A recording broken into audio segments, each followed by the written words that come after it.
What really makes the devil the prince of the earth in the Bible? The title Prince of the Earth is one that's often associated with the devil in biblical context, but have you ever stopped to think about what it really means?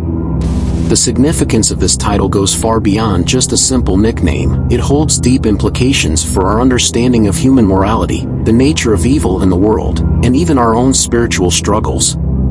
The challenge in understanding this title lies in defining what it exactly entails.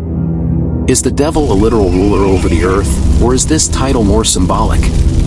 Does it imply that the devil has some level of authority over humanity, or is it simply a reflection of his influence in the world? These are questions that have puzzled theologians and believers for centuries, and are still debated to this day. One of the biggest hurdles in understanding the devil's role as the prince of the earth is reconciling it with the idea of God's sovereignty. If God is all-powerful and all-knowing, how can the devil possibly have any kind of authority or influence over the earth? Does this mean that God is somehow limited in his power, or is there something more complex at play? Another issue that arises is the concept of human morality. If the devil is the prince of the earth, does that mean that he has some level of control over our choices and actions? Are we simply pawns in a game of good versus evil, or do we have a genuine say in the direction of our own lives?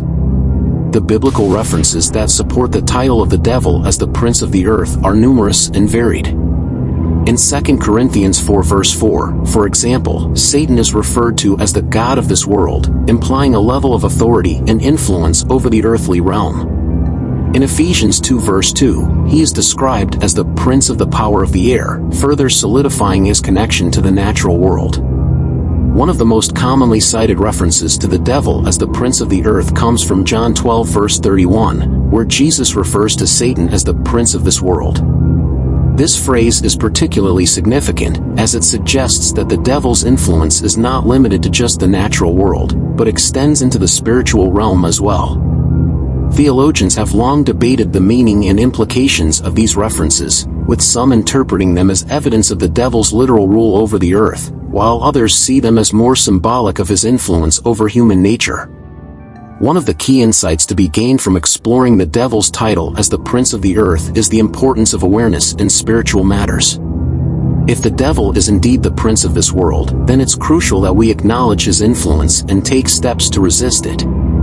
This means being mindful of our own thoughts and actions, and actively seeking to align ourselves with God's will. Recognizing the devil's influence also sheds light on the struggle between good and evil that plays out in our own lives. It's a reminder that our choices have real consequences, and that we must be intentional about surrendering to God's will rather than giving in to the tempting whispers of the enemy. Furthermore, understanding the devil's title as the prince of the earth highlights the complexity of human morality.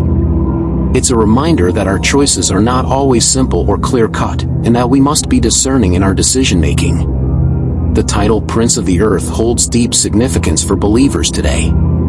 It's a reminder of the devil's influence in the world, and the importance of awareness and intentionality in our spiritual lives. Thanks for watching, and don't forget to share your thoughts in the comments below. If you're interested in learning more about the devil's role in the Bible, be sure to check out my other videos on related topics.